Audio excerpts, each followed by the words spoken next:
ही guys, कैसे हैं आप सब? उम्मीद है अच्छे होंगे। तो चलिए बिना देरी किए शुरू करते हैं कहानी का आज का एपिसोड। निष्कर्ष के इस तरह से बार बार किस करने की वजह से नूर की हालत खराब हो रही थी। उसके पेट में तितलियां उड़ रही थी। सांझ ने धीमी आवाज में कहा, पर मेरी तो कोई गलती नहीं थी। बिना गलती के आप मुझे पनिशमेंट कैसे दे सकते हैं? नूर की बात सुनकर निष्कर्ष ने उसकी गर्दन को चूमते हुए कहा, लिटिल गर्ल, तुम झूठ क्यों बोल रहे हो? गलती तुम्हारी थी। अगर कोई तुम्हारी इंसल्ट कर रहा था और तुम अपनी इंसल्ट होने दे रही थी, तो इसमें गलती किसकी? तुम्हारी गलती। किसकी? तुम्हारी। तुम मेरी बीवी हो, तुम्हें अपनी इंसल्ट नहीं होने देनी है, बल्कि तुम्हें सामने वाले का सबक सिखाना है। तुम सामने वाले को सबक नहीं सिखा पाई, इसलिए मुझे तुम्हें पनिशमेंट देकर बताना होगा कि तुम्हें सामने वाले को सबक कैसे सिखाना है। निष्कर्ष की बात सुनकर नूर मासूमियत से उसकी तरफ देखने लगी। उसने क्यूट सा फेस बनाते हुए कहा, आप अपनी वाइफ को इस तरह से धमकी नहीं दे सकते। नूर की बात सुनकर निष्कर्ष की आंखें छोटी हो गई। नूर ने जल्दी से अपने मुंह पर उंगली रख दी। निष्कर्ष ने हल्के से नूर के गालों को चूमते हुए कहा, लिटिल गर्ल, तुम इतनी खूबसूरत क्यों हो? कहते हुए निष्कर्ष ने नूर को झटके से अपने ऊपर खींच लिया। नूर की सांसें ऊपर नीचे हो रही थी, साथ ही उसके गाल गुलाबी हो चुके थे। इस वक्त सच में उसके पेट में तितलियां उड़ रही थी। वो एक्सप्लेन नहीं कर पा रही थी कि इस वक्त वो क्या महसूस कर रही है। निष्कर्ष ने नूर के चेहरे के करीब अपना चेहरा लाकर धीमी आवाज में कहा, लिटिल गर्ल, तुम सच में कयामत हो, और कयामत मेरे करीब है तो सब कुछ बर्बाद तो हो ही जाएगा ना। निष्कर्ष की बात सुनकर नूर ने घबराते हुए कहा, सब कुछ बर्बाद हो जाए, इससे क्या मतलब है आपका? नूर के चेहरे के डरावने एक्सप्रेशन देखकर निष्कर्ष ने धीमी आवाज में कहा, तुम्हें डरने की जरूरत नहीं है। सब कुछ बर्बाद दूसरों के लिए होगा, हमारे लिए तो सब कुछ आबाद ही होगा। निष्कर्ष की बातें नूर की समझ से हमेशा ही बाहर थी और इस वक्त भी उसे कुछ समझ नहीं आ रहा था। निष्कर्ष ने नूर के कंधों को चूमते हुए कहा, तुम मेरी लिटिल गर्ल हो, सिर्फ मेरी लिटिल गर्ल। मैं तुम्हारे करीब किसी को बर्दाश्त नहीं कर सकता, तुम्हारी इंसल्ट किसी को नहीं करने दे सकता। तुम्हें पता है लिटिल गर्ल, तुम मेरी जिंदगी में आने वाली पहली लड़की हो जिसकी मैं परवाह कर रहा हूँ। तुम्हें खुद को लकी समझना चाहिए, वरना आज तक मैंने खुद के अलावा किसी और की परवाह नहीं की। निष्कर्ष की बात सुनकर नूर चुपचाप उसी तरह से लेटी हुई थी, क्योंकि निष्कर्ष जिस तरह से अपने परिवार के साथ बर्ताव करता था, उससे नूर इतना तो समझ गई थी कि सच में निष्कर्ष को अपने परिवार से कोई मतलब नहीं है। उसे अब ये नहीं पता था कि अगर उसके पेरेंट्स उसके सगे पेरेंट्स हैं, तो फिर अपने पेरेंट्स के साथ वो इस तरह से बर्ताव क्यों करता है। उसे सच में कुछ भी समझ नहीं आता था। निष्कर्ष ने नूर के चेहरे की तरफ देखते हुए कहा, लिटिल गर्ल, ये तुम्हारा और मेरा मोमेंट है, तो तुम इस मोमेंट में किसी और को ऐड कैसे कर सकती हो? तुम किसी और के बारे में कैसे सोच सकती हो? अब तुम्हें अपनी पनिशमेंट पूरी करनी होगी। पनिशमेंट ये है कि, कहते हुए निष्कर्ष ने अपने दोनों हाथों को नूर की पीठ रख दिया। नूर ने बड़ी बड़ी आंखों से घबराई हुई नजरों से निष्कर्ष को देखने लगी। निष्कर्ष ने पलटकर उसे अपने ऊपर कर लिया और मुस्कुराते हुए कहा, अब तुम मुझे किस करोगी? जब तक मैं नहीं रुकने को कहता तब तक। नूर ने जैसे ही निष्कर्ष की बात सुनी, उसकी आंखें हैरानी से बड़ी हो गई। उसने घबराते हुए कहा, क्या? निष्कर्ष ने नूर को घूरते हुए कहा, किस मी राइट नाउ लिटिल गर्ल। जब तक मैं नहीं कहता तब तक तुम रुकोगी नहीं। अगर तुम रुकी तो तुम्हें फिर से पनिशमेंट मिलेगी, और इस बार पनिशमेंट पहले से ज्यादा बड़ी होगी। दूसरी पनिशमेंट कंप्लीट नहीं कर पाए तो तीसरी बार पनिशमेंट मिलेगी। तुम्हारी पनिशमेंट बढ़ती जाएगी। ये गेम की तरह है little girl, passionate game of love. अब जल्दी से अपना पनिशमेंट पूरा करने में लग जाओ, वरना हो सकता है कि अभी मैं सेकंड पनिशमेंट दे दूं। निष्कर्ष की बात सुनकर नूर के चेहरे पर सच में डर नजर आने लगा। उसने आगे बढ़कर हल्के से निष्कर्ष के गालों को चूम लिया। ये देखकर निष्कर्ष की आंखें छोटी हो गई। उसने नूर को घूरते हुए कहा, लिटिल गर्ल, क्या मैं तुम्हें दूध पीता बच्चा नजर आ रहा हूँ जो तुम मेरे गालों को चूम रही हो? निष्कर्ष की बात सुनकर नूर ने धीरे से कहा, पर। निष्कर्ष ने उसे देखते हुए कहा, पर नहीं, मुझे मेरे होठों पर किस चाहिए, गालों पर नहीं। गर्दन पर किस चाहिए, सीने पर किस चाहिए, हर जगह पर किस चाहिए। अब जल्दी से शुरू करो, वरना मुझे गुस्सा आ जाएगा, और मेरा गुस्सा बहुत खतरनाक है। उसका गुस्सा देखकर नूर ने जल्दी से उसके होठों पर अपने होंठ रख दिए और धीरे धीरे उसे चूमने लगी। निष्कर्ष नूर के होठों को अपने होठों पर महसूस कर रहा था। वो खुद से किस नहीं कर रहा था, ना खुद से आगे बढ़ रहा था। जो कुछ भी नूर कर रही थी उसे करने दे रहा था। कुछ देर के बाद उसने उसके होठों से अपने होठों को हटा करके कहा, पनिशमेंट पूरी हो गई ना।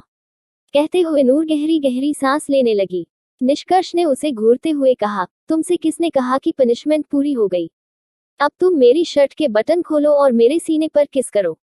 निष्कर्ष ने जैसे ही ये कहा, नूर की सांसें ऊपर नीचे होने लगी। साथ ही उसके माथे पर पसीने की बूंदें चमकने लगी। उसने डरते हुए कहा, मेरे पीरियड्स में। निष्कर्ष ने नूर के मुंह पर उंगली रखते हुए कहा, मैंने कहा कि ये तुम करोगी, मैं नहीं। मैं कुछ नहीं करने वाला, जो करना है तुम ही करोगी, इसलिए फिक्र मत करो। मैं आगे नहीं बढ़ूंगा, बस 2 दिन का तो इंतजार करना है। मैं 2 दिन का और इंतजार कर सकता हूँ, लिटिल गर्ल। अब जल्दी से मेरी शर्ट के बटन खोलने शुरू कर दो, वरना। उसकी बात सुनकर नूर का चेहरा रोने जैसा हो गया। उसने अपने निचले होंठ को चबाया और निष्कर्ष की शर्ट के बटन खोलने लगी। निष्कर्ष अपने दोनों हाथों को अपने सर के नीचे रखकर लेटा हुआ था। नूर धीरे धीरे उसके होठों को चूम रही थी, साथ ही उसकी शर्ट के बटन खोल रही थी। बेचारी नूर के लिए ये किसी पनिशमेंट से कम नहीं था। उसका बेशर्म पति उसे परेशान करने का एक मौका नहीं छोड़ता था। नूर ने कुछ देर के बाद निष्कर्ष के होठों को छोड़ दिया और गहरी गहरी सांस लेने लगी। निष्कर्ष ने नूर के चेहरे की तरफ देखते हुए कहा, लिटिल गर्ल, कितनी जल्दी थक जाती हो। अभी तो मेरे सीने पर भी अपने होंठ चलाने हैं। मुझे तुम्हारे होठों की छाप अपने सीने पर देखनी है। कहते हुए निष्कर्ष ने अपने दिल की तरफ इशारा किया। नूर ने उसकी मस्कुलर बॉडी की तरफ देखा। उसकी मस्कुलर सीने को, उसके 8 पैक एब्स को देखकर नूर की हालत खराब हो रही थी। उसने अपनी थूक को घटक कर खुद से कहा, मेरा पति कितना हैंडसम है। कहते हुए नूर ने नीचे झुककर निष्कर्ष के सीने पर अपने होठ रख दिए। नूर के होठों को अपने सीने पर महसूस करके निष्कर्ष ने निचले होंठ को चबाते हुए कहा, लिटिल गर्ल, तुम मुझे पागल कर रही हो, इसलिए अब जल्दी जल्दी आगे बढ़ना। अगर मैंने आगे बढ़ने की शुरुआत कर दी तो फिर तुम कुछ नहीं कर पाओगी। निष्कर्ष की बात सुनकर नूर ने डरते हुए उसकी तरफ देखा और चुपचाप उसके सीने पर हर जगह पर किस करने लगी। कुछ देर के बाद ही नूर की हालत खराब हो चुकी थी। उसके छोटे छोटे हाथ निष्कर्ष के मस्कुलर सीने पर चल रहे थे।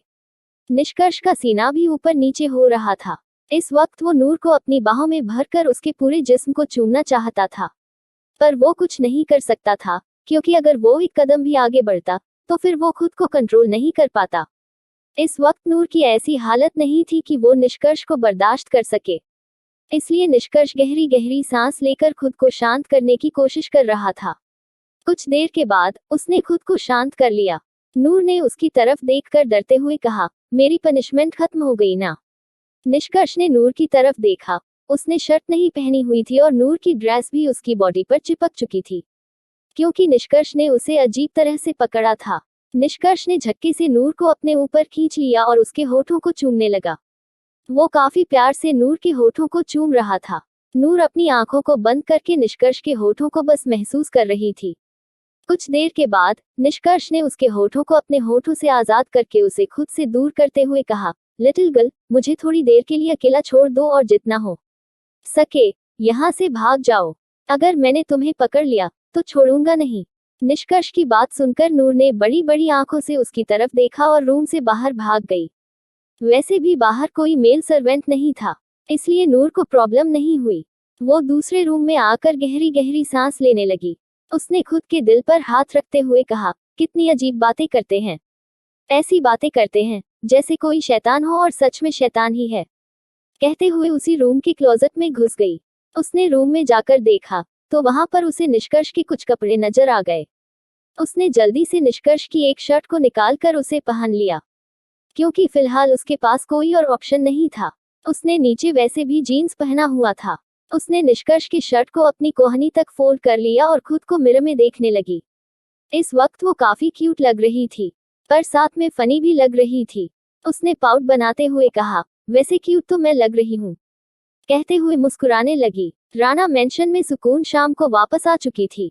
उसे पता था कि निष्कर्ष नूर को बचाने के लिए आया था, इसलिए उसे ज्यादा फिक्र नहीं थी। उसे अकेले आते हुए देखकर गीतांजलि जी ने उसे घूरते हुए कहा, तुम अकेली आए हो, कहाँ रह गई वो महारानी। आखिर महारानी जो समझने लगी है खुद को इस घर की।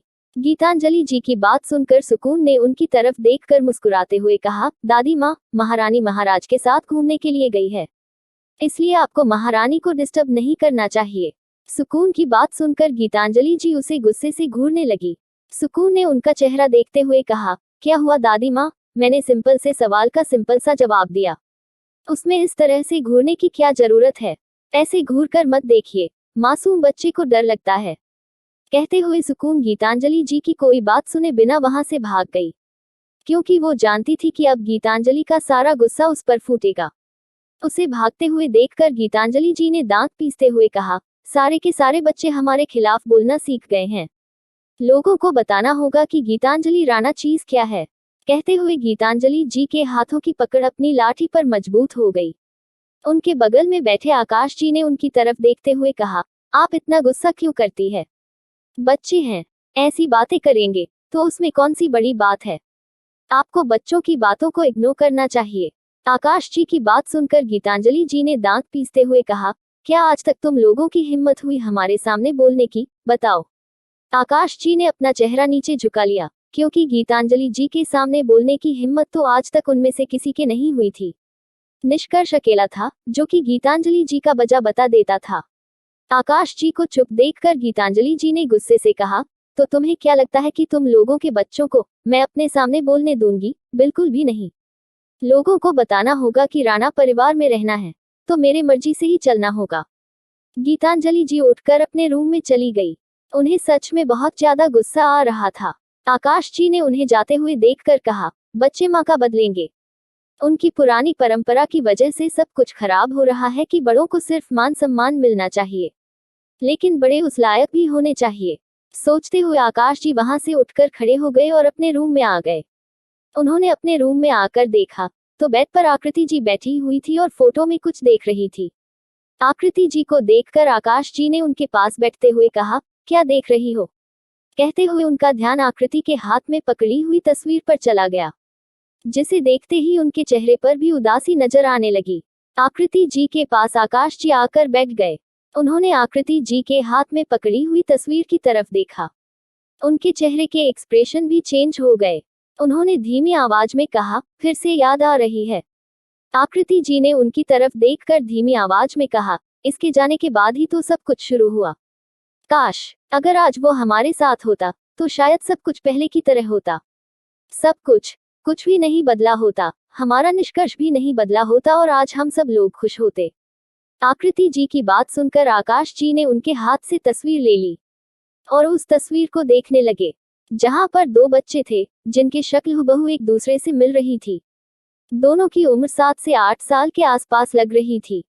उन्होंने दूसरी तरफ के बच्चे के चेहरे पर अपनी उंगली फिराते हुए कहा, पर हमारा नील शायद हमारी किस्मत में ज्यादा दिन तक नहीं था, इसलिए वो हमें छोड़कर चला गया, या फिर हमारी गलती की वजह से हमें छोड़कर चला गया। आकाश जी की बात सुनकर आकृति जी ने उनकी तरफ देखते हुए कहा, किस्मत में नहीं था या फिर?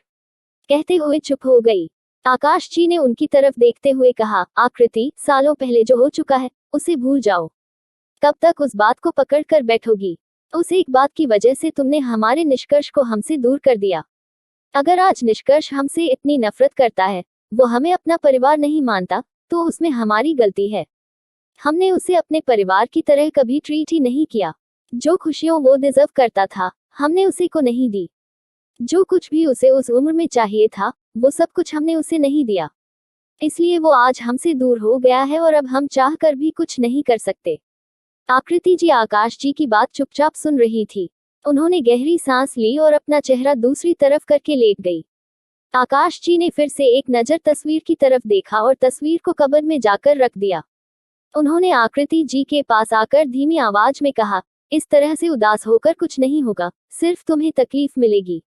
आकृति जी ने आकाश की बात सुनकर उनकी तरफ देखते हुए कहा, सबको लगता है कि मैं अपने बेटे से नफरत करती हूँ। मैं उससे नफरत क्यों करूंगी? वो खुद मुझसे दूर चला गया है। मैं उसे अपने पास लाने की कोशिश करती हूँ, पर वो मेरी शक्ल भी नहीं देखना चाहता। वो मुझे माँ मानता ही नहीं है, तो मैं चाह कर भी कुछ नहीं कर सकती। चाहे मैं कितनी भी कोशिश क्यों न कर लूं, वो मेरे पास नहीं आएगा। वो हमेशा मुझसे दूर ही रहेगा। आकृति जी ने जैसे ही ये कहा, आकाश जी उनके पास आ गए। उन्होंने धीमी आवाज में कहा, जो हो चुका है उसे बार बार याद करके खुद को दर्द मत दो। एक दिन निष्कर्ष सब कुछ भूलकर हमें एक्सेप्ट कर लेगा और हमारी गलतियों को भी भूला देगा। आकृति जी ने जैसे ही ये सुना, उन्होंने अपने आंसू साफ करके मुस्कुराते हुए कहा, काश आप जो कह रहे हैं वो सच हो। कहते हुए वो अपनी आंखों को बंद करके लेट गई। आकृति जी को लेटे हुए देखकर आकाश जी ने खुद से कहा, पर पहले मुझे माँ को इस बारे में समझाना होगा। इस बार उन्हें कुछ भी गड़बड़ नहीं करने दूंगा, कुछ भी नहीं। सोचते हुए आकाश जी के चेहरे पर भी अजीब से एक्सप्रेशन आ गए। वो भी आकृति जी के बगल में आकर लेट गए। दूसरी तरफ फार्म हाउस पर निष्कर्ष इस वक्त फार्म हाउस में बैठा हुआ था और ड्रिंक कर रहा था। नूर अभी तक वापस नहीं आई थी। निष्कर्ष ने अपनी आंखों को बंद किया था और नूर के चेहरे को याद करने लगा। तभी अचानक से उसे किसी के चिल्लाने की आवाज अपने कानों में सुनाई थी। निष्कर्ष इस आवाज को सुनते ही झट से अपनी आंखों को खोल लिया। उसके चेहरे पर अजीब से एक्सप्रेशन थे। उसने गहरी सांस ली और ड्रिंक के गिलास को वहीं पर रखकर दूसरे रूम में आ गया। उसने रूम का दरवाजा खोला तो उसका ध्यान बेड पर सुकून से लेटी हुई नूर पर चला गया, जो कि इस वक्त सो चुकी थी। नूर को सोया हुआ देखकर निष्कर्ष उसके पास आ गया। उसने हल्के से नूर के गालों को टच करके देखा तो नींद में ही नूर कांपने लगी। निष्कर्ष ने झुककर नूर के गालों को चूमते हुए कहा, नूर। निष्कर्ष की आवाज सुनकर नूर की आंख खुल गई। शायद पहली बार उसने निष्कर्ष के मुंह से अपना नाम सुना था। नूर जल्दी से उठकर बैठ गई और घबराने लगी। निष्कर्ष ने उसे अपनी बाहों में भरते हुए कहा, डर क्यों रही हो? पति हूँ तुम्हारा, परिवार हूँ तुम्हारा, क्या भरोसा नहीं है मुझ पर? निष्कर्ष के सवाल को सुनकर नूर हैरानी से उसकी तरफ देखने लगी। निष्कर्ष की आवाज इस वक्त सबसे अलग और सबसे अजीब थी। ऐसी आवाज उसने निष्कर्ष की एक बार भी नहीं सुनी थी। इस बार वो बिल्कुल नॉर्मल इंसान की तरह लग रहा था। नूर को अपनी तरफ इस तरह से देखते हुए देखकर निष्कर्ष ने धीमी आवाज में कहा, क्या हुआ लिटिल गर्ल? निष्कर्ष के मुंह से फिर से लिटिल गर्ल सुनकर नूर जैसे अपने सपने से बाहर आ गई। उसने धीमी आवाज में कहा, कुछ नहीं। आप यहाँ पर, और आपने क्या ड्रिंक किया है? प्रश्नवाचक चिन्ह उद्धरण चिन्ह। नूर उसे दूर करने की कोशिश करने लगी। निष्कर्ष ने उसे पकड़ते हुए कहा, पहले मुझे ये बताओ, तुम मुझसे दूर क्यों भागती रहती हो? क्या मुझ में कांटे लगे हैं? पति हूँ तुम्हारा, अगर कुछ करने के लिए कहा तो वो भी नहीं कर सकती मेरे लिए। मैंने तुम्हें मारा पीटा कुछ भी नहीं किया, बस तुम्हें खुद को किस करने के लिए कहा। अगर तुम्हें खुद को किस करने के लिए नहीं कहूंगा तो किस कहूंगा? निष्कर्ष की बात सुनकर नूर चुप हो गई। उसने कुछ भी नहीं कहा। ये देखकर निष्कर्ष ने धीमी आवाज में कहा, जवाब क्यों नहीं दे रही हो? क्या तुम्हारे पास जवाब नहीं है या फिर जवाब देना नहीं चाहती? निष्कर्ष की बात पर नूर ने धीमी आवाज में कहा, ऐसी बात नहीं है, वो मैं बस ऐसे ही। कहते हुए नूर चुप हो गई। उसे समझ नहीं आ रहा था कि वो क्या कहें। निष्कर्ष ने नूर की तरफ देखते हुए कहा, लिटिल गर्ल, तुम कभी मुझे छोड़कर तो नहीं जाओगी ना? निष्कर्ष के सवाल को सुनकर नूर उसकी तरफ देखने लगी। नूर कुछ कहती, इससे पहले ही निष्कर्ष ने उसकी कमर पर अपने पकड़ मजबूत करके उसे अपने करीब खींचते हुए कहा, सोचना भी मत, क्योंकि मैं जाने ही नहीं दूंगा। तुम कितनी भी कोशिश कर लो, तुम मुझसे दूर नहीं जा सकती, कभी भी नहीं। उसकी बात सुनकर नूर के चेहरे के एक्सप्रेशन चेंज हो गए। वो अपने निचले होंठ को चबाने लगी।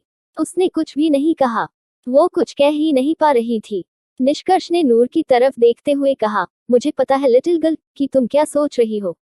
निष्कर्ष की बात सुनकर नूर हैरानी से उसकी तरफ देखने लगी। निष्कर्ष ने आगे बढ़कर हल्के से उसके होठों को चूमते हुए कहा, ज्यादा मत सोचो लिटिल गर्ल, ज्यादा सोचने वाले लोग जल्दी पागल हो जाते हैं और मैं नहीं चाहता कि मेरी लिटिल गर्ल जल्दी पागल हो जाए। मैं तुम्हारे पागलपन को और हैंडल नहीं कर पाऊंगा।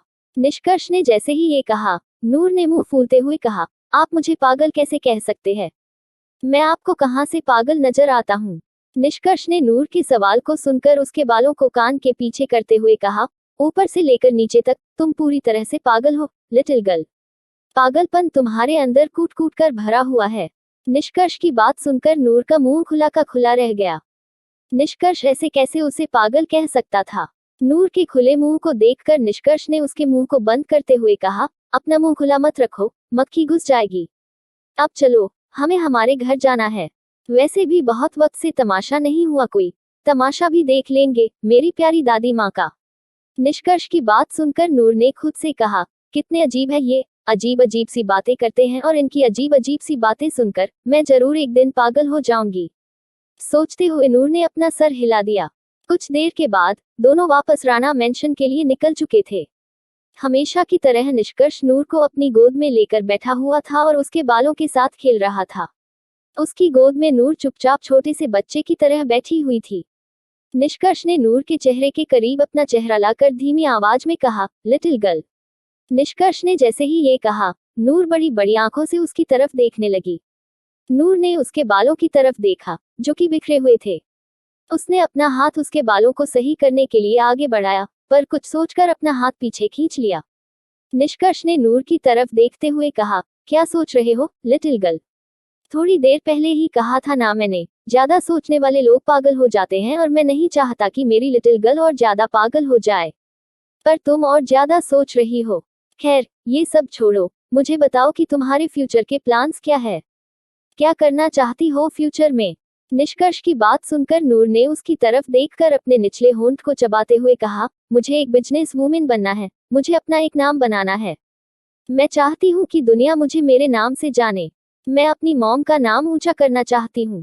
मुझे नहीं पता कि मेरे पापा कौन थे, इनफैक्ट उस आदमी को मैं अपना पापा नहीं मान सकती। उस आदमी ने मेरी मॉम की जिंदगी बर्बाद कर दी। मैं बस उस आदमी के नाम की वजह से, जो मेरी माँ के नाम पर कलंक लगा हुआ था, उसे हटाकर अपनी माँ को दुनिया में एक इज्जत का नाम देना चाहती हूँ। भले ही वो इस दुनिया में नहीं है, पर मैं चाहती हूँ जब भी मेरा नाम लिया जाए, मेरी माँ का नाम भी लिया जाए। नूर की आंखों में ये सब कुछ कहते हुए नमी आ गई थी। भले ही उसकी माँ इस वक्त उसके पास नहीं थी, पर उनकी यादें, उनके सपने, सब कुछ नूर के पास थे। वो उनके सपने पूरे करने के लिए कुछ भी करने के लिए तैयार थी। नूर की बात सुनकर निष्कर्ष ने उसकी तरफ देखते हुए कहा, ठीक है लिटिल गर्ल, सब में मैं तुम्हारे साथ हूँ। मैं तुम्हारे सपने पूरे करने में तुम्हारी पूरी मदद करूंगा। पर याद रखना, सपनों के पीछे भागते भागते तुम मुझे नहीं भूल सकती। तुम्हारी सबसे पहले प्रायोरिटी हमेशा मैं ही रहना चाहिए, चाहे कुछ भी क्यों ना हो जाए। निष्कर्ष की बात सुनकर नूर ने उसकी तरफ देखा। निष्कर्ष की बात पर बेचारी ने बस अपना सर हिला दिया, क्योंकि दूसरा कोई ऑप्शन तो था नहीं उसके पास। निष्कर्ष ने उसकी तरफ देखते हुए कहा, क्योंकि अगर तुम्हारी लाइफ में मेरी जगह पर तुम्हारी कोई और प्रायोरिटी बन गई, तो मैं उस प्रायोरिटी को दुनिया से खत्म कर दूंगा। चाहे फिर कोई इंसान हो या कोई सपना या फिर कोई ख्वाहिश, तुम्हारी फर्स्ट प्रायोरिटी में ही रहूंगा। निष्कर्ष की डरावनी आवाज सुनकर नूर ने बस घबराते हुए अपना सर हिलाकर उसके सीने में अपना चेहरा छुपा लिया। कुछ देर के बाद राणा मेंशन के सामने कार आकर रुकी। ड्राइवर ने कार का दरवाजा खोला और निष्कर्ष नूर को लेकर अंदर आ गया। लिविंग रूम में कदम रखते ही उसका ध्यान लिविंग रूम में मौजूद सुकून पर चला गया, जो कि किसी के साथ कॉल पर बात कर रही थी। उसने एक नजर सुकून की तरफ देखा और उसे इग्नोर करके नूर को लेकर ऊपर अपने कदम बढ़ाने लगा। सुकून का ध्यान जैसे ही नूर और निष्कर्ष पर गया, वो दौड़ते हुए उन दोनों के पास आ गई। उसने कुछ कहने की कोशिश की, पर नूर ने आंखों के इशारे से उसे शांत रहने के लिए कह दिया, जिसे देखकर सुकून का मुंह बन गया, पर उसने चुप रहना ही बेहतर समझा। निष्कर्ष ने नूर को ऊपर लाकर रूम में बेड पर बैठाते हुए कहा, यहीं पर बैठो, मैं बिल्कुल भी नहीं चाहता कि तुम इस कंडीशन में कोई भी कम करो या फिर बेफिजूल में यहाँ से वहाँ भागो। इस वक्त तुम्हारे पीरियड चल रहे हैं, इसलिए जितना हो सके उतना आराम करो। निष्कर्ष की बात सुनकर नूर ने धीमी आवाज में कहा, पीरियड्स मुझे हर मंथ होते हैं और हमेशा तो मैं पीरियड्स के साथ साथ काम भी करती थी। इतनी फिक्र करने की जरूरत नहीं आपको, मैं चल सकती हूँ, इनफैक्ट काम भी कर सकती हूँ। निष्कर्ष ने नूर की बात सुनकर उसके चेहरे के करीब अपना चेहरा लाकर बेहद धीमी आवाज में कहा, मुझे नहीं पता कि तुम पहले क्या करती थी और क्या नहीं, तब तो मेरी जिम्मेदारी नहीं थी, ना तुम मेरी बीवी थी, पर अब तुम्हारे नाम के साथ मेरा नाम जुड़ा हुआ है। अब तुम मेरी बीवी हो, निष्कर्ष राणा की बीवी। अगर तुम्हें तकलीफ होती है, तो इसका सॉल्यूशन मुझे ढूंढना होगा। Because I am your husband and you are my wife. तुम्हारा ध्यान रखना मेरी जिम्मेदारी है, जो कि मैं पूरी तरह से निभाऊंगा। निष्कर्ष की बात सुनकर ना चाहते हुए भी नूर के होठों पर एक छोटी सी स्माइल आ गई और वो अपना सिर हिलाने लगी। उसकी माँ के जाने के बाद पहली बार उसकी जिंदगी में कोई ऐसा इंसान आया था जो उसकी परवाह कर रहा था, उसके बारे में सोच रहा था। ऐसे में नूर का इमोशनल होना तो बनता था। उसकी आंखों में हल्की नमी भी आ गई थी। निष्कर्ष ने आगे बढ़कर उसकी आंखों में आई हल्की नमी को साफ करते हुए कहा, तुम रो क्यों रही हो लिटिल गर्ल? निष्कर्ष की बात सुनकर नूर ने अपनी नजर यहाँ वहाँ चुराते हुए कहा, मैं नहीं रो रही हूँ। निष्कर्ष ने नूर को अपनी बाहों में भरते हुए कहा, लिटिल गर्ल, क्या मैं तुम्हें छोटा बच्चा नजर आता हूँ जिसे तुम बहलाकर कह दो कि मैं नहीं रो रही हूँ? मुझे तुम्हारी आंखों में आंसू साफ साफ नजर आ रहे हैं। निष्कर्ष की बात सुनकर नूर अपने निचले होंठ को चबाने लगी। उसने धीमी आवाज में कहा, आपको पता है, माँ के जाने के बाद किसी ने कभी मेरे बारे में नहीं सोचा, किसी ने भी नहीं। हर वक्त, हर पल बस लोगों की बातें सुनने को मिली।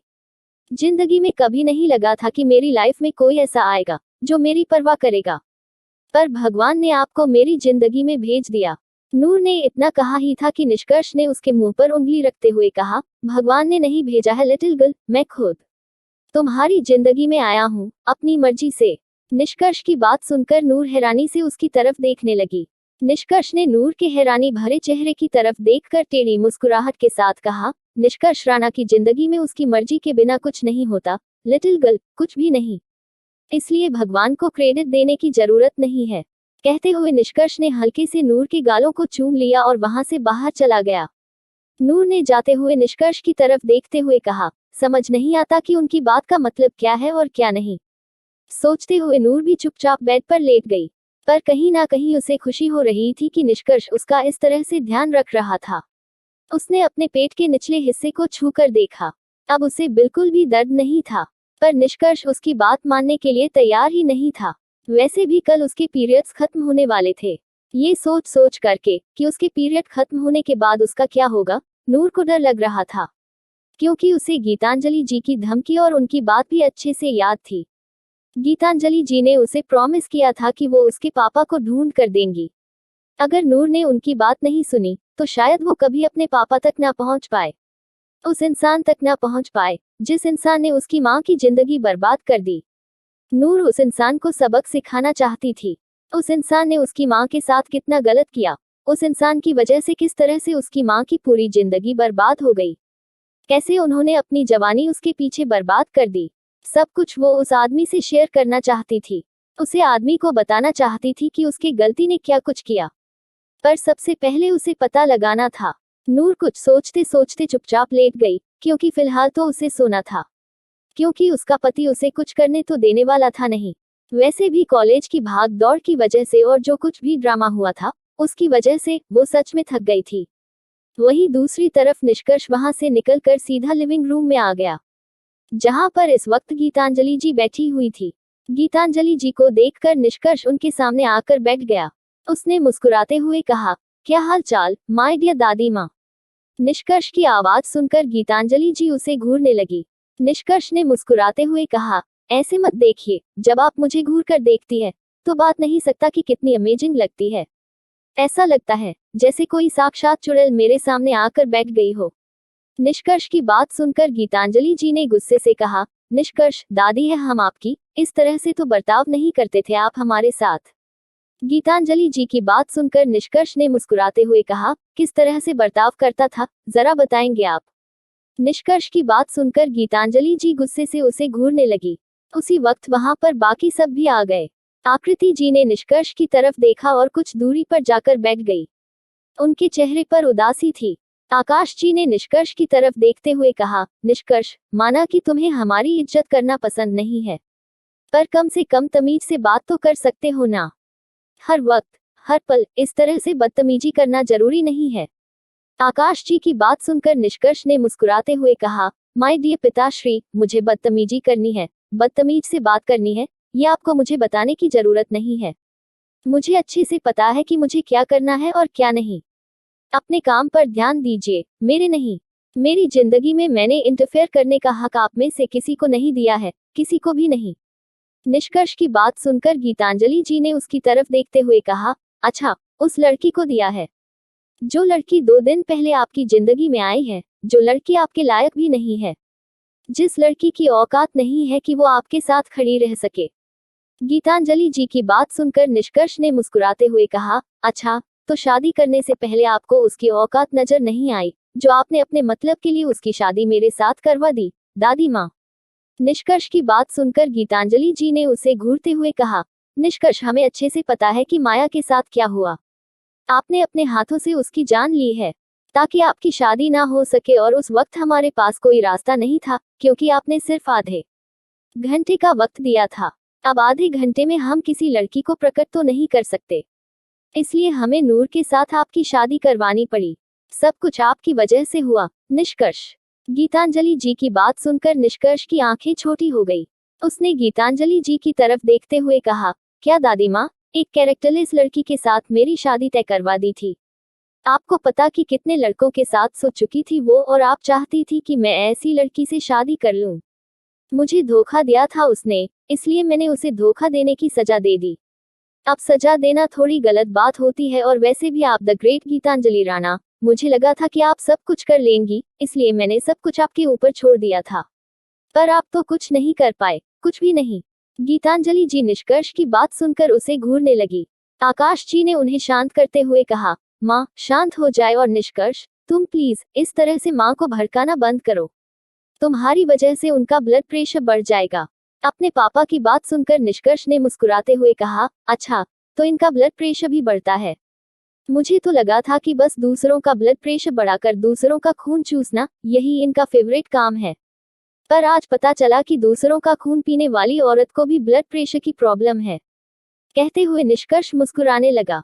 उसकी बात सुनकर गीतांजलि जी गुस्से से अपनी जगह से उठकर खड़ी हो गई। उन्होंने आकाश की तरफ देखते हुए कहा, संभालो अपने बदतमीज बेटे को, वरना फ्यूचर में और बदतमीजी कर करके हमारी जान ले लेगा। कहते हुए गीतांजलि जी वहां से चली गई। निष्कर्ष ने उन्हें जाते हुए देखकर मुस्कुराते हुए कहा, अरे, जान लेना होगा तो ऐसे ही ले लूंगा। आपको क्या लगता है कि आपकी जान लेने के लिए मुझे ताने मारने की जरूरत है? वो तो मैं एक झटके में कर सकता हूँ। आपको तो पता है ना कि मैं जान कैसे लेता हूँ, दादी माँ। निष्कर्ष की बात सुनकर गीतांजलि जी ने पलटकर उसकी तरफ देखा और गुस्से से वहां से चली गई। निष्कर्ष ने जाती हुए गीतांजलि जी की तरफ देखकर कहा, कितनी प्यारी है मेरी प्यारी दादी माँ, हमेशा गुस्सा करती रहती है, कितनी क्यूट है।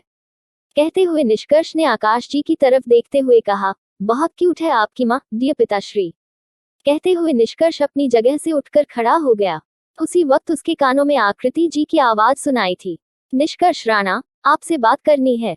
आकृति जी की आवाज सुनकर निष्कर्ष ने पलटकर उनकी तरफ देखते हुए कहा, पर मेरे पास आपके साथ बात करने का टाइम नहीं है। कभी अपॉइंटमेंट ले लीजिएगा, उसके बाद शायद टाइम दे दूं। कहते हुए सीटी बजाते हुए चला गया।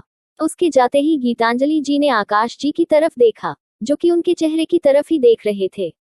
आकाश जी ने आकृति जी की तरफ देखते हुए कहा, निष्कर्ष जल्दी बदल जाएगा, फिक्र मत कीजिए। गीतांजलि जी के जाने के बाद निष्कर्ष भी स्टडी में आ चुका था। उसने स्टडी में आकर टेबल पर रखी हुई एक फोटो की तरफ देखा और उस पर उंगलियां फिराते हुए कहा, तुमने सब कुछ बर्बाद कर दिया, सब कुछ। पर यही अच्छा हुआ, एटलीस्ट मुझे पता तो चला कि कौन मेरा अपना है और कौन नहीं। कहते हुए उसने तस्वीर की तरफ देखा, जहां पर वही दोनों लड़के थे जो कि आकृति जी देख रही थी। दूसरे लड़के के चेहरे पर मुस्कुराहट थी और पहले लड़के के चेहरे पर मुस्कुराहट का नामो निशान नहीं था। ये किसकी बचपन की तस्वीर थी, ये तो सिर्फ राणा परिवार जानता था। निष्कर्ष वहीं पर जाकर बैठ गया। टेबल पर रखे हुए लैपटॉप की तरफ देखा और लैपटॉप की स्क्रीन को ऑन करके उस पर कुछ देर तक उंगलियां चलाने लगा। कुछ देर के बाद साइड टेबल पर रखा हुआ उसका मोबाइल रिंग करने लगा। उसने देखा तो उसके असिस्टेंट अंकित का कॉल था। निष्कर्ष ने कॉल उठाते हुए कहा, क्या उन लोगों के बारे में पता लगा जिन लोगों का ये सबके पीछे हाथ था? निष्कर्ष ने बिना एक पल का इंतजार किए सीधा सवाल पूछ लिया। दूसरी तरफ से उसके असिस्टेंट अंकित ने कहा, सर, उन लोगों के बारे में पता नहीं चला है, पर ये पता चला है कि उनकी टीम इस वक्त इटली में एक्टिव है और अगर हमें उन लोगों को पकड़ना है तो हमें इटली जाना होगा। इटली से ही हम उन लोगों के बारे में पता लगा सकते हैं। जहां तक पता चला है कि ये एक बहुत बड़ी अंडरवर्ल्ड की टीम है जो हमारी टीम के सामने खड़ी होना चाहती है। 15 साल पहले भी यही टीम उस हादसे के पीछे थी जो कि आपके। कहते हुए वो चुप हो गया। निष्कर्ष ने दांत पीसते हुए कहा, आगे की बात कहने की जरूरत नहीं है, जितना कहा है उतना करो। जितनी जल्दी हो सके इन लोगों के बारे में पता लगाओ, चाहे इटली जाना पड़े, रसिया जाना पड़े, दुनिया के किसी भी कोने में जाना पड़े, जहां जाना पड़े जाओ। बस मुझे उन लोगों को अपने पास अपनी कैद में देखना है। उन लोगों को मुझे तड़पते हुए देखना है। उन लोगों की दर्दनाक चीखें सुननी है। उन लोगों की हालत ऐसी करनी है कि वो मौत की भीख मांगे, पर उन लोगों को मौत नसीब ना हो। कहते हुए निष्कर्ष अभी भी उस तस्वीर की तरफ देख रहा था। जो कि उसके टेबल पर रखी हुई थी। दूसरी तरफ से अंकित की आवाज आई, जी सर, आपने जैसा कहा है वैसा हो जाएगा। कुछ देर तक अंकित से बात करने के बाद निष्कर्ष ने कॉल कट करके गुस्से से कहा, हर किसी के गुनाह की सजा उसे मिलेगी, आपको भी। मेरी प्यारी दादी माँ मेरी बीवी को ब्लैकमेल करना चाहती थी ना, अब देखिए कि ब्लैकमेल करना चाहती थी ना, तो अब देखिए कि ब्लैकमेल करना कहते किसे हैं। कहते हुए निष्कर्ष ने साइड टेबल पर रखा हुआ अपना मोबाइल उठाया और किसी को मैसेज कर दिया। कुछ देर के बाद दूसरी तरफ से उसे रिप्लाई आ गया, जिसे देखकर निष्कर्ष के होठों के कोने टेढ़े हो गए।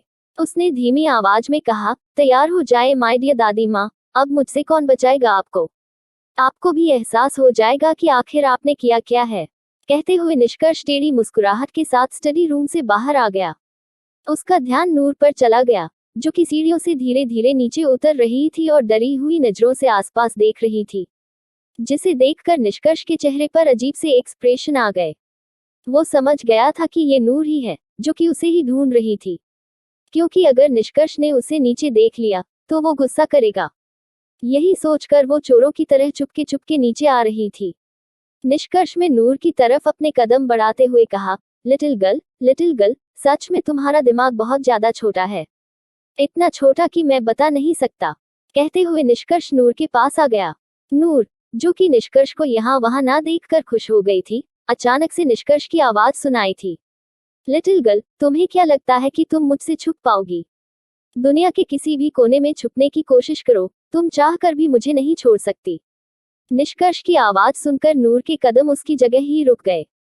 उसने घबराते हुए अपना चेहरा ऊपर उठाकर देखा तो निष्कर्ष उसकी तरफ ही आ रहा था। नूर वहां से भागना चाहती थी, पर वो समझ गई थी कि अगर वो भागेगी तो निष्कर्ष उसे और ज्यादा बड़ी पनिशमेंट देगा। इसलिए वो डरी हुई नजरों से मासूम बच्चे की तरह अपना चेहरा नीचे झुकाकर वहीं पर खड़ी थी। निष्कर्ष ने नूर के पास आकर उसे घूरते हुए कहा, क्या तुम्हें मेरी बात सुनाई नहीं देती, या फिर तुमने कसम खा रखी है लिटिल गर्ल कि तुम मेरी बातों को इग्नोर करोगी? बताओ मुझे।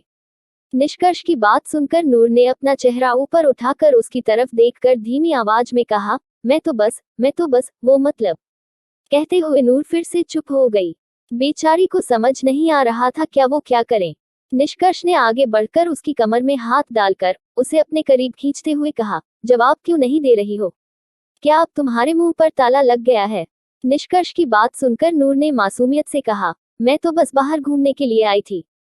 रूम में बैठे बैठे मुझे बोर होने लगा था। अब क्या मैं अपने रूम में कैदी की तरह पड़ी रहूं? अगर मुझे बाहर आना था तो मैं बाहर आऊंगी ना। वैसे भी अब मैं कोई काम नहीं करती तो ऐसा लगता है जैसे मैं आलसी बन जाऊंगी। नूर की बात सुनकर निष्कर्ष ने नूर के चेहरे की तरफ देखते हुए कहा, तो तुम्हें वैसे भी काम क्यों करना है? निष्कर्ष राणा की बीवी हो, इतने पैसे हैं मेरे पास कि पूरी जिंदगी तुम्हें महारानियों की जिंदगी जीने के लिए एक बार भी नहीं सोचना पड़ेगा। जितने चाहो उतने पैसे खर्च कर सकती हो। निष्कर्ष की बात सुनकर नूर अपने निचले होंठ को चबाने लगी। उसने धीमी आवाज में कहा, पर वो तो आपके पैसे हैं ना, मुझे आपके पैसे खर्च नहीं करने। मुझे अपने पैसे खर्च करने हैं। मुझे अपनी जिंदगी अपनी मर्जी से, अपनी शर्तों पर, अपने पैसों से जीनी है। निष्कर्ष ने नूर की बात सुनकर उसकी कमर पर अपनी पकड़ मजबूत करते हुए कहा, लगता है कि तुम भूल गई लिटिल गर्ल कि मैं तुम्हारा हस्बैंड हूँ, और तुम्हारा हस्बैंड अगर तुम पर पैसे खर्च नहीं करेगा तो किस पर करेगा?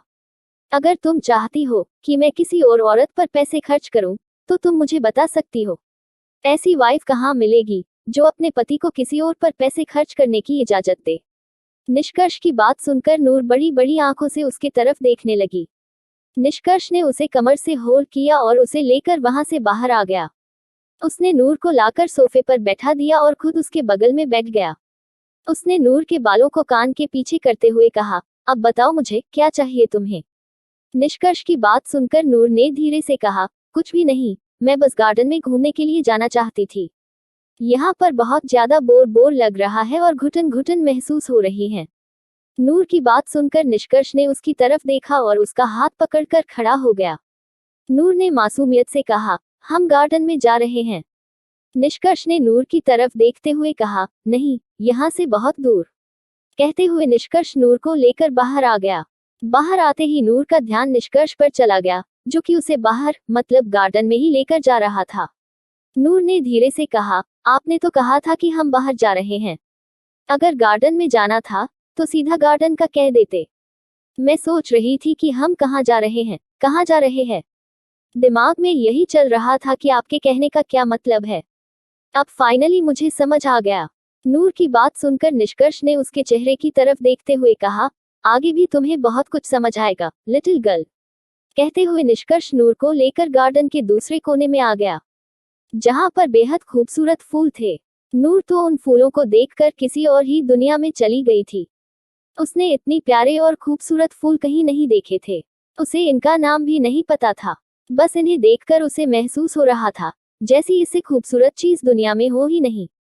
वो किसी छोटे से मासूम से बच्चे की तरह फूलों पर हाथ फेरते हुए घूम रही थी। निष्कर्ष बस नूर के चेहरे की मुस्कुराहट देख रहा था। फूलों को देखते देखते नूर एक जगह पर आ गई। वहां पर फूल का एक पौधा सूखा हुआ था और उसके फूल भी सूख चुके थे। उसे देखकर नूर के चेहरे की मुस्कुराहट गायब हो गई और उसके चेहरे पर उदासी आ गई। वो उस पौधे के पास आकर बैठकर उसे देखने लगी। उसने प्यार से उस पर हाथ फेरते हुए कहा, कोई बात नहीं, मैं आपको पानी डालूंगी तो आप ठीक हो जाओगे। नूर ने इतना कहा ही था कि निष्कर्ष ने धीमी आवाज में कहा, एक बार सूखी हुआ चीज दोबारा हरी नहीं हो सकती। निष्कर्ष की बात सुनकर नूर ने पलटकर उसकी तरफ देखते हुए कहा, नहीं, अगर हम इसमें अच्छे से पानी देंगे तो जरूर ये ठीक हो जाएगा। नूर की बात पर निष्कर्ष ने उस पौधे को घूरते हुए कहा, ऐसा नहीं होता, अगर पहले ही माली ने इसकी देखभाल की होती तो शायद उसके साथ ऐसा नहीं होता।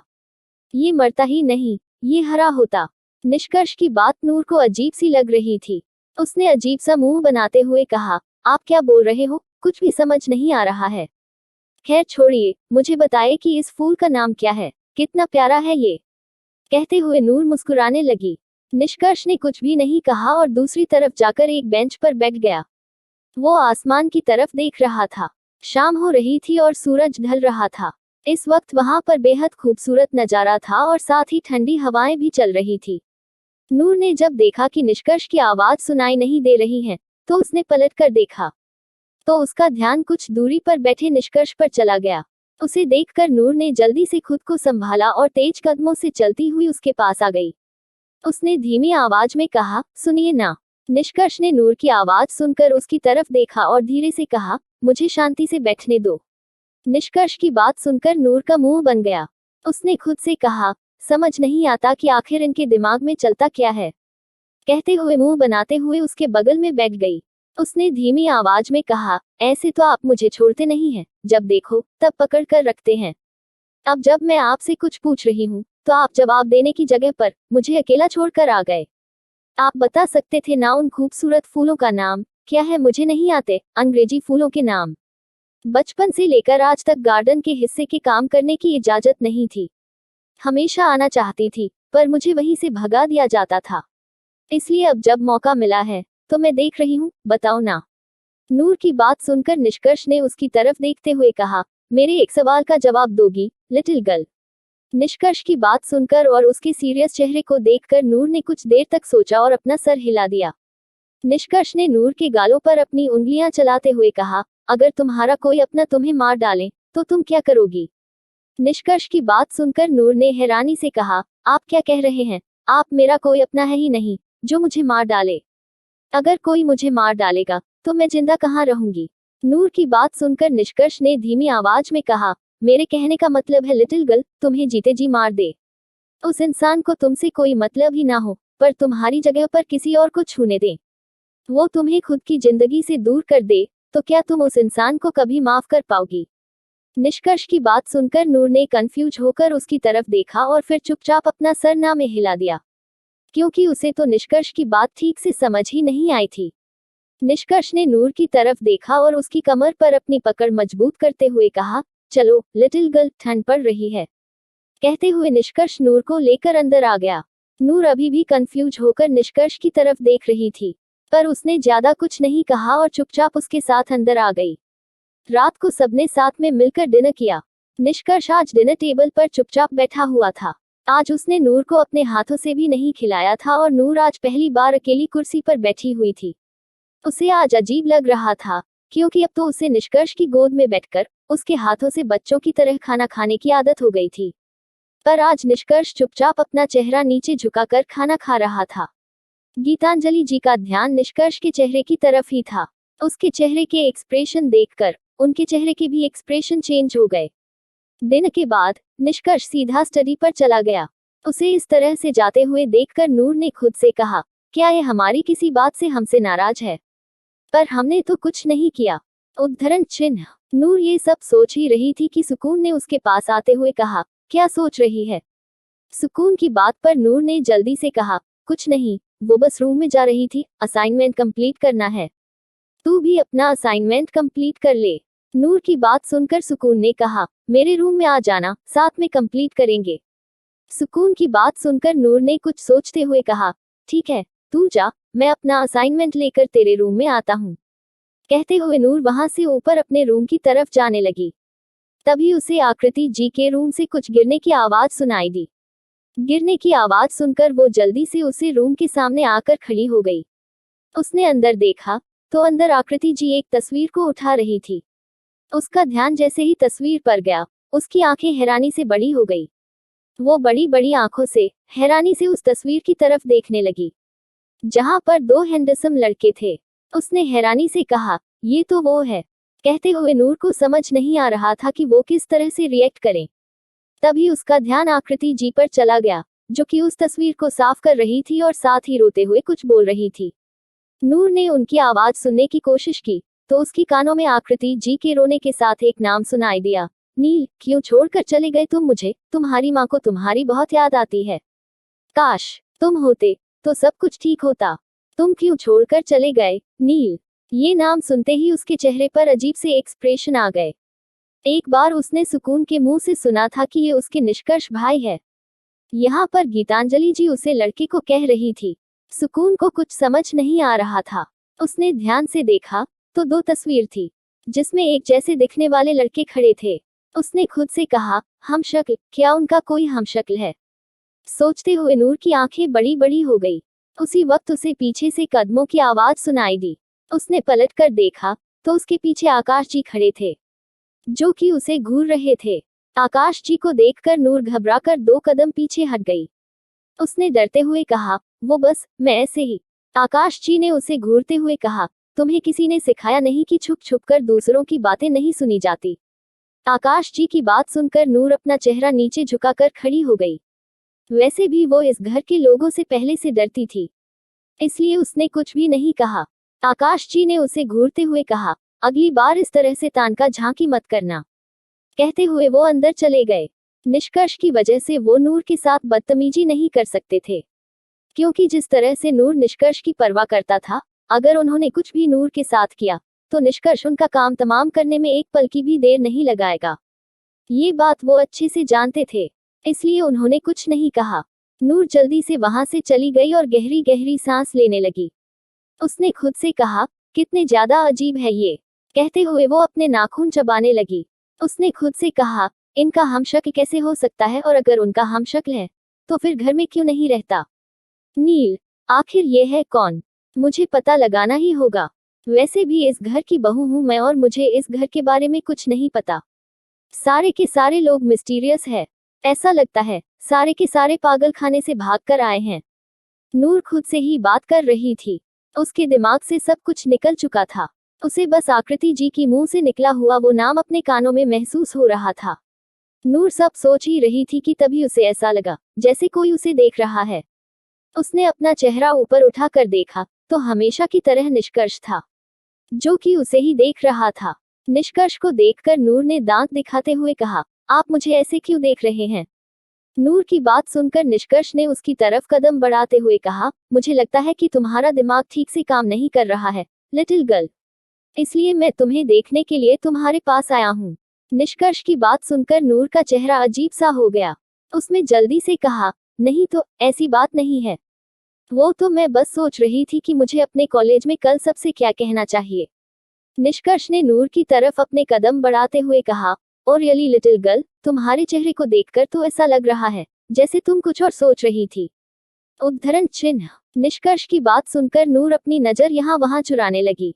वो निष्कर्ष को कुछ भी नहीं बताना चाहती थी। वैसे भी उसकी बातें, उसकी हरकतें सब कुछ नूर की समझ से बाहर था, तो बेचारी और कंफ्यूज नहीं होना चाहती थी।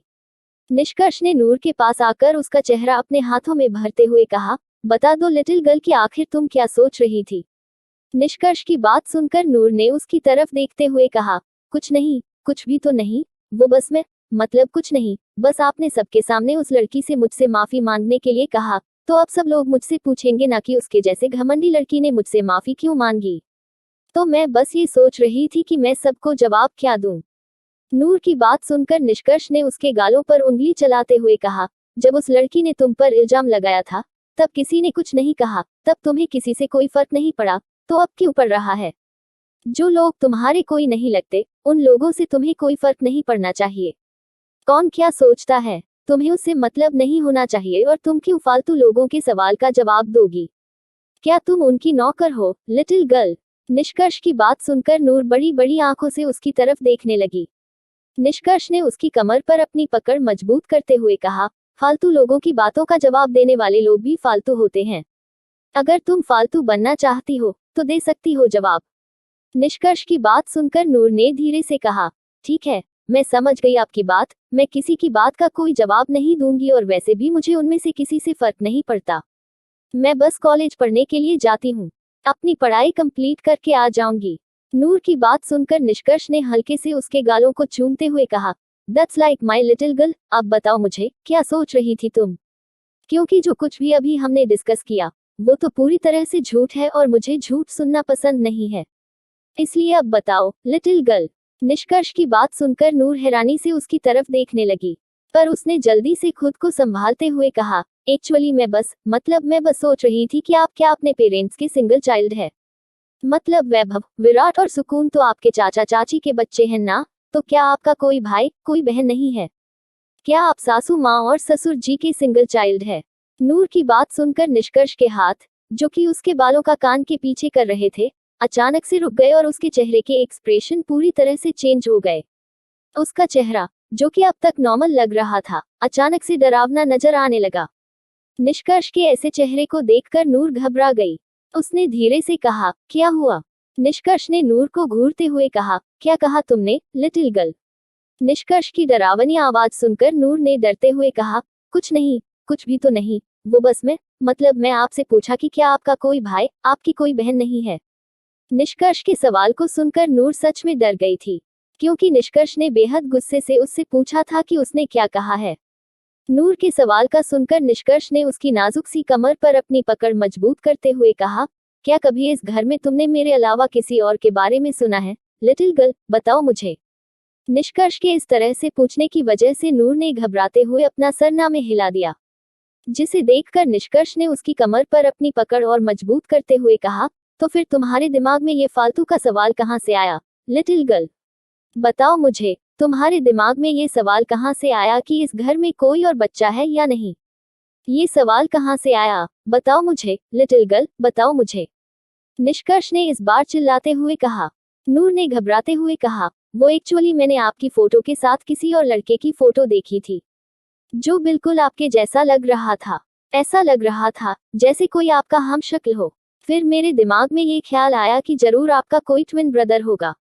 क्या आपका सच में कोई ट्विन्स ब्रदर है, या फिर वो आपकी ही फोटो है जो कि फोटो कॉपी की गई है। नूर की बात सुनकर निष्कर्ष ने दांत पीसते हुए कहा, चुप, बिल्कुल चुप लिटिल गर्ल, आज के बाद अगर तुम्हारे मुंह से मैंने ऐसा कुछ भी सुना तो तुम्हारी जबान काटने से पहले मैं एक बार भी नहीं सोचूंगा, इसलिए अगली बार से बोलने से पहले 1000 बार सोच लेना। निष्कर्ष की डरावनी आवाज सुनकर नूर की आंखों में नमी आ गई। पहली बार निष्कर्ष उस पर इस तरह से चिल्लाया था, वरना वो भले ही अजीब बर्ताव करता था, पर उसका बर्ताव इतना रूखा नहीं होता था।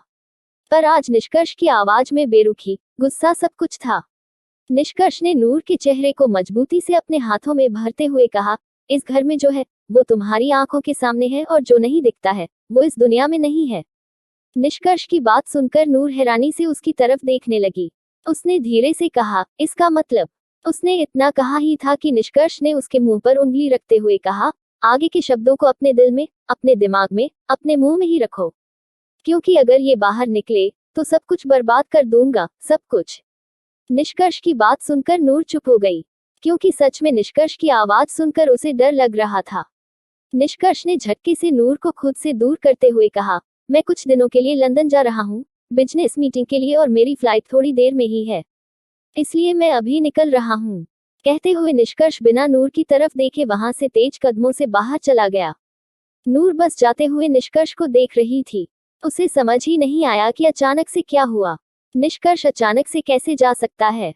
अगर वो जाने ही वाला था तो कम से कम उसे बता तो देता, या फिर निष्कर्ष उससे नाराज होकर जा रहा है। नूर के दिमाग में काफी कुछ चल रहा था। उसने निष्कर्ष की तरफ देखा, जो कि अब तक रूम से बाहर जा चुका था। नूर दौड़ते हुए अपने रूम से बाहर आए तो निष्कर्ष सीढ़ियों के पास पहुंच चुका था। वो काफी तेजी से चल रहा था। उसका आधा चेहरा नूर को नजर आ रहा था, जो कि अभी भी गुस्से से लाल था। नूर ने नम आंखों के साथ कहा, क्या वो मुझसे नाराज होकर जा रहे हैं? पर मैंने ऐसा भी तो कुछ नहीं कहा। कोई इतना नाराज कैसे हो सकता है? छोटी छोटी बातों पर वो ऐसा कैसे कर सकते हैं मेरे साथ? समझ नहीं आता कि मुझे करना क्या चाहिए और क्या नहीं। कहते हुए नूर की आंखों में नमी आ गई। सच में इस वक्त वो काफी ज्यादा कंफ्यूज थी। वहीं निष्कर्ष सीधा मेंशन से बाहर आकर अपनी कार में बैठ गया। उसने अपनी आंखों को बंद किया और साइड में हाथ डालकर अपनी पैंट की पॉकेट से अपना मोबाइल निकालकर उसने अपने असिस्टेंट का नंबर डायल कर दिया। दूसरी तरफ से उसके असिस्टेंट ने कॉल उठाते हुए कहा, जी सर। निष्कर्ष ने बेहद गुस्से भरी आवाज में कहा, प्राइवेट जेट रेडी करो, हम अभी लंदन के लिए निकल रहे हैं। निष्कर्ष की बात सुनकर दूसरी तरफ उसका असिस्टेंट हैरान हो गया। निष्कर्ष तो लंदन के लिए 1 हफ्ते के बाद निकलने वाला था, फिर अचानक से। पर उसकी कुछ भी कहने की हिम्मत नहीं हुई। उसने बस धीरे से कहा, ओके सर। कहते हुए उसने कॉल रख दिया। वही निष्कर्ष अपनी आंखों को बंद करके बैठा हुआ था। उसकी आंखों के सामने किसी के खिलखिलाकर हंसने की आवाज सुनाई दे रही थी। साथ ही उसकी आंखों के सामने एक पुरानी तस्वीर घूम रही थी, जहां पर 2 बच्चे एक दूसरे के पीछे भाग रहे थे। एक हंस रहा था और दूसरा गुस्से से चिल्ला रहा था। निष्कर्ष ने दांत पीसते हुए कहा, आई जस्ट हते यू। तुमने सब कुछ छीन लिया बच्चे, सब कुछ, और अब मैं उन लोगों से सब कुछ छीन लूंगा जिन्होंने तुम्हें मुझसे छीना है। कहते हुए निष्कर्ष ने अपनी आंखों को मजबूती से बंद कर लिया। निष्कर्ष के जाने के बाद नूर बालकनी में जाकर बाहर की तरफ देखने लगी। उसका मन ही नहीं लग रहा था। उसे कुछ भी अच्छा नहीं लग रहा था। उसकी आंखों के सामने बार बार निष्कर्ष का गुस्से भरा चेहरा घूम रहा था। नूर ने खुद से कहा, क्या मैंने इतना बड़ा गुनाह कर दिया? इतना बड़ा सवाल पूछ लिया कि आप हमसे नाराज होकर चले गए। मुझे पता है कि आपकी बिजनेस मीटिंग 1 हफ्ते के बाद थी। आप 1 हफ्ते के बाद जाने वाले थे, फिर आप अचानक से कैसे चले गए? सिर्फ मेरी एक बात से नाराज होकर क्या मैंने इतनी बड़ी गलती कर दी? कहते हुए उसकी आंखों में नमी आ गई। उसने उस दिन निष्कर्ष की बात सुन ली थी कि वो 1 हफ्ते के बाद आ रहा है, पर आज निष्कर्ष के इस तरह से जाने की वजह से सच में उसे तकलीफ हो रही थी। उसका मन बिल्कुल भी ठीक नहीं था, ना उसे अच्छा लग रहा था। उसकी आंखों से भी आंसू बह रहे थे। भले ही वो इस रिश्ते को समझौता समझती थी, पर कहीं ना कहीं निष्कर्ष से वो जुड़ने लगी थी। निष्कर्ष को वो अपना मानने लगी थी। निष्कर्ष का बर्ताव, उसकी गुस्से में करने वाली केयर, सब कुछ नूर के लिए अपनापन था। सब कुछ नूर को एहसास दिलाता था कि कोई है उसके पास जो उसका ध्यान रख सकता है। कोई है उसका अपना जो उसके बारे में सोचता है। पर निष्कर्ष के इस तरह से जाने की वजह से उसे सच में तकलीफ हो रही थी। सच में बुरा लग रहा था। आधी रात तक नूर वहीं पर खड़ी होकर आसमान की तरफ देखती रही। जब उसे महसूस हुआ कि आधी रात बीत चुकी है, तब जाकर उसने रूम में आकर बेड पर लेटकर अपनी आंखों को बंद कर लिया। पर अभी भी नींद नहीं आ रही थी। आखिर में काफी देर तक कोशिश करने के बाद फाइनली उसकी आंख लग गई। दूसरी तरफ निष्कर्ष अपने प्राइवेट जेट में बैठा हुआ था। उसके चेहरे पर सिर्फ गुस्सा और सिर्फ गुस्सा था। उसके चेहरे पर नजर आने वाली वो तिरछी मुस्कुराहट इस वक्त उसके चेहरे पर नहीं थी, बल्कि उसका चेहरा बेहद डरावना लग रहा था। अगर कोई नॉर्मल इंसान उसका चेहरा देख ले तो डर के मारे ही बेहोश हो जाए। वो इतना ज्यादा डरावना रख रहा था। उसने मजबूती से अपने हाथों की मुट्ठी बांधते हुए कहा, क्यों लिटिल गर्ल, क्यों क्यों तुम मेरे पुराने जख्मों को कुरेदना चाहती हो, जिन्हें भूलकर मैं अपनी लाइफ में बहुत आगे बढ़ चुका हूँ। निष्कर्ष खुद से ही बात कर रहा था। तभी उसका ध्यान वॉलपेपर पर लगी हुई एक तस्वीर पर चला गया। उसने ध्यान से देखा था। इस तस्वीर में एक औरत अपनी गोद में 2 छोटे छोटे बच्चों को लेकर खड़ी थी। उसके होठों पर बड़ी सी मुस्कुराहट थी। बच्चों के चेहरे ठीक से नजर नहीं आ रहे थे, शायद वो बहुत छोटे थे। निष्कर्ष ने उस तस्वीर पर हाथ फेरते हुए कहा, सब कुछ बदल चुका है, सब कुछ। कहते हुए उसने उस तस्वीर के चेहरे पर अपनी उंगलियां फिराई। यह कोई और नहीं आकृति जी थी और उसकी गोद में उनके 2 बच्चे निष्कर्ष और नील थे, जो कि उनके जुड़वा बच्चे थे। निष्कर्ष ने दूसरे वाले बच्चे की तस्वीर पर अपना हाथ रखते हुए कहा, तुम हमेशा से ही सबके पसंदीदा थे, हमेशा से ही सबके लाडले थे। तुम्हारे लिए सब लोग मुझे मारना चाहते थे। सब लोगों ने तुम्हें चुना था, पर डेस्टिनी ने मुझे चुना है। डेस्टिनी ने अगर मुझे मौका दिया है, तो मैं अपनी डेस्टिनी खुद बदल लूंगा। कहते हुए निष्कर्ष ने अपना मोबाइल स्विच ऑफ करके साइड में फेंक दिया और अपनी आंखों को बंद कर लिया। पर अभी भी उसकी आंखों के सामने नूर का चेहरा घूम रहा था। उसने बेहद गुस्से भरी आवाज में कहा, हमेशा तुम ऐसी हरकतें करती हो, लिटिल गर्ल, जिनकी वजह से मुझे तुम पर गुस्सा आता है। क्यों तुम ऐसी हरकत करती हो, लिटिल गर्ल? क्यों? मैं तुम पर गुस्सा नहीं करना चाहता, पर तुम्हारी हरकतें मुझे मजबूर करती है। आज के लिए बस इतना ही। कैसा लगा आज का एपिसोड कमेंट बॉक्स में जरूर बताना और अपने ओपिनियन जरूर शेयर करना। उम्मीद है कि आपको कहानी पसंद आ रही होगी। कहानी के आने वाले एपिसोड में क्या होगा जानने के लिए बने रहिए मेरे साथ। तब तक के लिए बाय बाय।